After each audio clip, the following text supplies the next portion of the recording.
ছোট হালত থেকে আমার এরকম লাগতো, মানে আমি অনুভব লাগতো। তারপর আমি ছিলাম, আল্লাহ থেকে আমার একটা দান দিছিল, ফকির আলী করতাম আমি।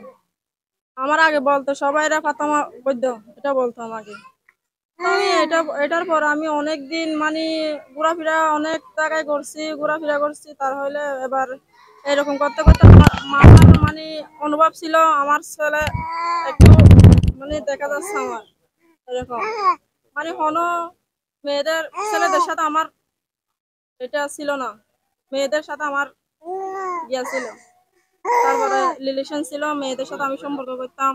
তো এরকম করতে করতে আমার হঠাৎ করে আজকের থেকে 4 বছর পরে আমাকে আমার মা বাবা জোর করে আমাকে একটা শাদী দিয়েছিল। আমি এটা তো তাকি নাই, চলে আসছি। তাহলে আমার অবাস্তব একটা ঘটনা হয়ে গেছে, তার মানে আমার রূপটা অন্য ধরনের হয়ে গেছে।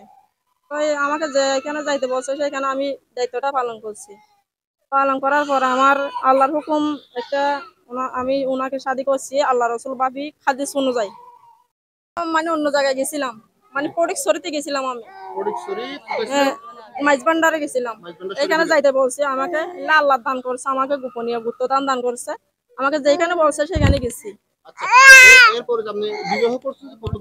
এখন আমার বিবাহ হয়েছে 2 বছর হয়েছে। ওনার দেশের বাড়ি হচ্ছে পাইতঙে। আমার বসত মানে এইখানে বসত বাড়ি আমি করতাম, ক্ষেত ফলা করতাম, আমি কৃষক ছিলাম।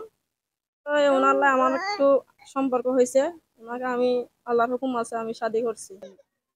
ছেলেদের মতন হয়েছে, তখন আমি ওনার সাথে সম্পর্ক করছিলাম। সম্পর্ক করানোর পরে এখন মানে বর্তমানে বিয়ে হচ্ছে, 2 বছর হয়েছে।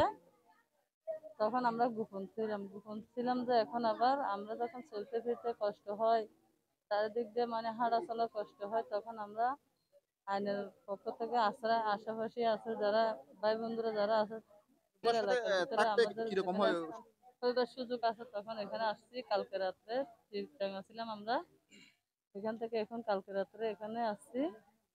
তো এখন এখানে আসি, এখন উনি ওদের ছেলে হয়েছে হয়েছে যে মনে করেন ওদের ছেলেদের মতো মধ্যম শক্তি সবগুলো আছে। আমার আমার সাথে থাকছে সবগুলো, আমি মানে শান্তি পাইছি, চারিদিক দিয়ে আমি সবগুলো মানে ঠিক পাইছি। আমাকে